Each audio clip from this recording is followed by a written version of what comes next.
사랑하고 축복합니다. 7월 2일 화요일입니다. 오늘 하루 한 주도 주님의 은혜와 사랑으로 승리하는 하루가 되시기를 축복합니다. 오늘 말씀은 위기를 기회로라는 제목으로 말씀을 나누고자 합니다. 오늘 말씀은 예레미야 26장 16절에서 24절까지 말씀입니다. 말씀 봉독합니다. 고관들과 모든 백성이 제사장들과 선지자들에게 이르되 이 사람이 우리 하나님 여호와의 이름으로 우리에게 말하였으니 죽일 만한 이유가 없느니라. 그러자 그 지방의 장로 중 몇 사람이 일어나 백성의 온 회중에게 말하여 이르기를 유다의 왕 히스기야 시대에 모레셋 사람 미가가 유다의 모든 백성에게 예언하여 이르되 만군의 여호와께서 이와 같이 말씀하셨느니라. 시온은 바깥이 경작지가 될 것이며 예루살렘은 돌 무더기가 되며 이 성전에 사는 산당의 숲과 같이 되리라 하였으나 유다 왕 히스기야와 모든 유다가 그를 죽였느냐.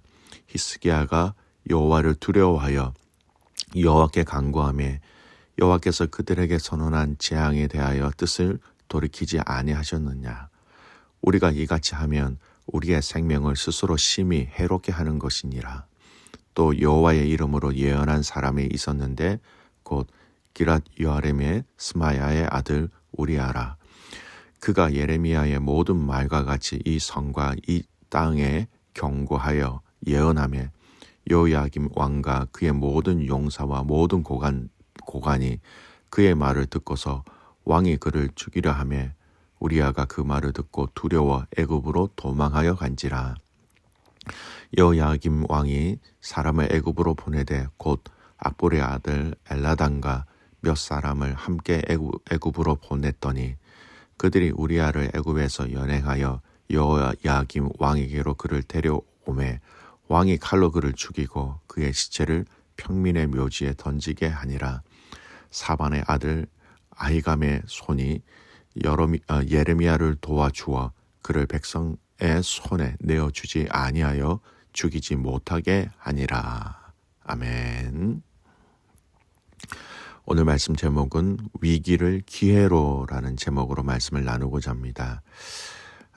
우리는 어제부터 약 2달 정도 지난번에 묵상하였던 예레미야 말씀의 남은 부분들을 이제 묵상하게 될 것입니다. 다시 이 예레미야 말씀을 묵상을 시작하는 데 있어서 이 예레미야 말씀의 전체적인 개요를 알아야 오늘부터 이어지는 이 예레미야 말씀의 본문을 더 잘 이해할 수 있기에 잠시 이 개요의 말씀을 조금 설명해 드리고 오늘 말씀을 계속해서 이어나가기를 원합니다. 먼저 예레미야라는 인물을 볼 필요성이 있습니다. 예레미야는 예루살렘의 멸망을 앞두고 당대의 정치적, 종교적 권력자들에게 맞서 심판과 회개를 말씀을 통하여 전한 그 사명을 감당했습니다. 그 과정 속에 여러분 예레미야는 참 많은 고통을 당했습니다. 주변인들로 음해와 살해 위협을 당하였고요. 성전 감옥에 감금도 되었고요. 민족을 배반하고 바벨론에 투항하도록 조장한다라는 비난을 받았고요. 구덩이와 성전 경비대 뜰에 갇히는 일도 있었습니다. 예레미야서는 예레미야의 처절한 울부짖음의 기도를 또 여러 편 기록되어져 있습니다. 여러분 이 기도들을 자세히 살펴보면 하나님께 버림받은 것 같은 감정의 토로, 자기 원수들에게 복수하실 것에 대한 간구, 하나님의 선하심과 신실하심에 대한 의문들이 포함되어져 있습니다. 이러한 내용들은 예레미야가 사역을 감당하는 과정 속에 겪은 정식적 그런 고뇌를 생생하게 알 수 있는 것이지요. 이 예레미야서가 기록되어진 기록 연대를 보겠습니다. 예레미야는 남유다 왕국의 요시야 왕 때부터 바벨론에 의한 유다 멸망 이후 포로로 끌려간 여호야긴 왕이 바벨론 감옥에서 풀려나는 시기까지 활동하며 하나님의 메시지를 전하였습니다. 기간적으로 보면 거의 67년 동안 유다의 마지막 역사적인 시기의 내용이 기록되어져 있는 것이지요. 예레미야 말씀에 여러 가지 주제들이 있는데요. 그 중에 핵심 주제가 하나 있습니다. 굉장히 중요한 주제죠. 바로 이스라엘 백성과 하나님과의 관계 회복을 이야기하고 있습니다. 하나님은 우상 숭배자에 대한 심판을 이야기하시면서 더 나아가서 거짓 선지자들에게 주시는 경고도 함께 말씀하고 있습니다. 그리고 예레미야서 후반부에 이제 많이 나올 내용인데요. 포로로 잡혀갈 사람들을 미리 위로하시는 내용과 또 예수님의 그 언약을 통하여서 새로운 이 언약으로 이스라엘을 회복시킬 것에 대한 예언을 하고 있는 것이죠. 이 전체의 내용들이 한 가지 주제를 얘기하고 있습니다. 하나님과 이스라엘 백성들과의 관계의 회복이죠. 자, 이런 몇 가지 개요적인 내용을 살펴보면서 오늘 본문으로 들어가겠습니다. 여러분, 오늘 본문은요, 본문을 이해하는 데 있어서 이 본문 안에 있었던 이 사건이 언제 있었느냐, 시기가 중요합니다. 언제입니까? 어제 말씀 26장 1절 말씀에 보면 유다 왕 요시아의 아들 요야김이라고 나옵니다. 요시아는 잘 아실 거예요. 요시아는 이스라엘 땅에 만연한 그 우상 숭배를 타패하고 종교개혁으로 아주 유명한 왕이었습니다. 그러나 그의 아들 요야김은 그의 아버지와 반대의 길을 걸어갔던 것입니다. 다시 우상을 섬기고 하나님과의 거리를 멀리했던 그 자신뿐만 아니라 그의 백성까지 우상을 섬기게 한 타락한 죄를 범한 왕이었습니다. 그 가운데 오늘 하나님은 예레미야에게 명령하시지요. 어제 본문입니다. 2절 말씀을 보면 여호와께서 이와 같이 말씀하시니라. 너는 여호와의 성전 뜰에 서서 유다 모든 성읍에서 여호와의 성전에 와서 예배하는 자에게 내가 내게 명령하여 이르게 한 모든 말을 전하되 한마디도 감하지 말라. 성전 뜰에서 외치고 있습니다. 6절에 보면 내가 이 성전을 실로같이 되게 하고 이 성을 세계 모든 민족의 저주거리가 되게 하리라 하셨느니라. 성전 뜰 앞에서 너희가 하나님께로 돌아가지 아니하면, 하나님과의 그 관계가 회복되지 아니하면 이 성전을 하나님께서 다 무너뜨리시겠다라고 말씀하신 거예요. 이 메시지를 선지자, 제사장, 모든 백성들이 들었다라고 얘기하고 있습니다. 그래서 오늘 이 예레미야를 죽이고자 하는 이 여론과 사람들이 일어나는 과정 속에 오늘 읽은 본문은 이 예레미야를 지지하는 사람들의 내용이 기록되어져 있는 것이죠. 17절 말씀.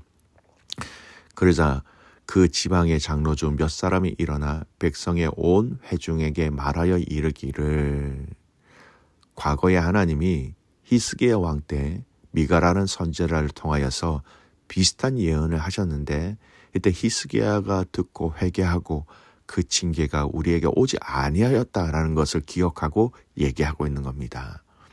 18절 말씀 볼까요? 유다의 왕 히스기야와 모든 유다가 그를 죽였느냐. 히스기야가 여호와를 두려워하여 여호와께 간구하매 여호와께서 그들에게 선언한 재앙에 대하여 뜻을 돌이키지 아니하셨느냐. 우리가 이같이 하면 우리의 생명을 스스로 심히 해롭게 하는 것이니라. 백성들의 장로 중에 몇 사람이 말하고 있는 이 말씀의 핵심이 무엇입니까? 하나님의 징계의 메시지에 온전한 반응을 하고 그래서 그것을 회개할 때에 하나님의 베푸신 구원의 은혜가 있다라는 것을 백성들의 장로 중에 몇 사람이 이야기하고 있는 것입니다. 이후에 오늘 본문에서는 하나님께서 사반의 아들 아이감을 통하여 예레미야를 지켜내시는 것을 볼 수 있지요. 사랑하는 성도 여러분, 오늘 이 본문의 메시지가 저와 여러분이 깊게 묵상해야 할 내용이라는 겁니다. 성도 여러분, 우리가 이러한 사실을 통하여 알 수 있는 것이 무엇입니까? 그것은 바로 회개하는 사람에게 위기는 곧 기회가 된다라는 것입니다. 성도 역시 죄를 지을 수 있는데 그 경우 하나님은 죄에서 돌이키도록 위기와 어려움을 주시기도 합니다. 이를 감안할 때 성도가 죄에서 돌이키기만 하면 하나님은 그 위기를 거두시고 도리어 은총의 그 은혜를 베풀어 주신다라는 것이죠. 만일 예레미야 시대에 유다도 예레미야의 이 예언을 듣고 회개하였다면 그들의 위기는 곧 하나님께서 주시는 은혜를 경험할 수 있는, 회복을 경험할 수 있는 기회로 바뀌게 될 것이다라는 겁니다. 예루살렘을 포위한 바벨론 군대 역시도 과거 아수르 군대와 같이 무력하게 철수하였을 것이다 추측해도 여러분 무방할 것입니다. 그러나 불행하게도 유다는 예레미야의 예언을 듣고도 전혀 회개하지 아니하였습니다. 그들은 위기를 기회로 바꾸지 못하고 결국 그들에게 임한 위기는 참담한 현실이 되고 말았다라는 것입니다. 성도 여러분, 우리가 흔히 위기를 위험과 기회가 합쳐진 말이라고 얘기합니다. 이러한 위기에 직면하면 우리가 하나님의 경고를 듣고도 회개하지 않으면 위기는 돌이킬 수 없는 재난이 되어 현실 속에서 우리 앞에 실제로 펼쳐지게 되고 맙니다. 그러나 위기에 직면하여 회개하면 위기는 더 이상 위기가 아니라 은혜와 은총의 기회 또는 재도약, 다시 출발의 기회가 될 수 있다라는 것이지요. 성도 여러분, 이 사실을 명심하십시오. 그래서 위기를 기회로 만드는 지혜로운 성도들, 하나님 앞에서 철저하게 회개하여 도우시는 그 하나님의 은혜를 힘입어 그 복을 체험할 수 있는 성도들이 되시기를 축복합니다. 에스겔서 18장 30절 말씀은 이렇게 얘기하고 있습니다. 주 여호와의 말씀이니라. 이스라엘 족속아, 내가 너희 각 사람이 행한 대로 심판할지라. 너희는 돌이켜 회개하고 모든 죄에서 떠날지어다. 그리한즉 그것이 너희에게 죄악의 걸림돌이 되지 아니하리라. 무슨 말입니까? 하나님 앞에서 회개하고 죄에서 떠나 돌아온다면 더 이상 그것은 너희들에게 걸림돌이 되지 아니하리라. 평탄하게 될 것이다. 형통하게 될 것이다. 라고 성경은 얘기하고 있습니다.